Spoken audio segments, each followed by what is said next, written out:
আজকে আমি বানাচ্ছি তালের পিঠে, কলা পাতায় ছাড়া বা পোড়া পিঠেও বলতে পারেন আপনারা। কিভাবে বানাচ্ছি দেখুন। তালটাকে আমি আগে জাল দিয়ে নিয়েছি। এবার এর মধ্যে দিলাম 1 বাটি তাল, 1 বাটি চিনি আর 1 বাটি দুধ দিয়ে ভালো করে একসঙ্গে মিশিয়ে নিতে হবে।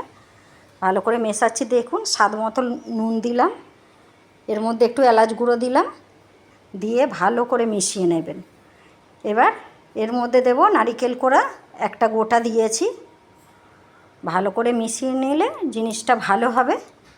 এবার এর মধ্যে আমি চালের গুঁড়ি দিয়েছি, 1 বাটির বেশি দিয়েছি। আগে দেখে নেবেন, তা না হলে নরম হয়ে যাবে। বেশি পাতলা করলে হবে না, একটু মোটা মতো করে, একদম বসা নয় আর একদম পাতলা নয়। এবার একটা পাত্রের মধ্যে আমি একটু তেল ব্রাশ করে নেব। খুব তাড়াতাড়ি হয়ে যায়, কেকের মতো এইভাবে ঢেলে দিতে হবে, চটজলদি হয়ে যায়। এবার একটু ঠুকে নেব, নিয়ে এবার একটা কড়ার মধ্যে স্ট্যান্ড বসিয়ে আমি আধ ঘন্টা একটু ঢাকনা দিয়ে হতে দেব। এবার কিছুক্ষণ বাদ একটু খুলে আমি এই কাজু কিশমিশটা দিয়ে দিলাম। এই দেখুন, একটা কাঠি দিয়ে আমি চেক করে নিচ্ছি।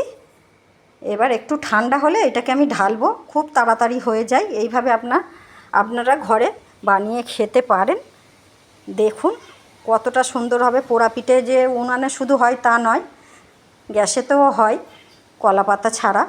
এইভাবে আপনারা একবার বানিয়ে খাবেন, কতটা সুন্দর হয়েছে দেখুন। দারুণ স্বাদের, খেতে খুব সুন্দর হয় এইভাবে বানালে। আপনারা পছন্দসই কাজু কিশমিশ যে কোনো ড্রাই ফ্রুটসও দিতে পারেন। আমি কিশমিশ আর দিয়েছিলাম, কাজু দিয়েছিলাম আর চীনা বাদাম। এবার আমি একটা কেটে দেখাচ্ছি।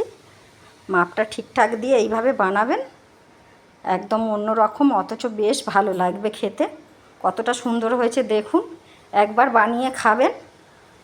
হয়ে গেছে আমার পোড়া পিঠে কলা পাতা ছাড়া গ্যাসের চুলায়। যদি ভালো লেগে থাকে লাইক কমেন্ট শেয়ার করবেন একটা।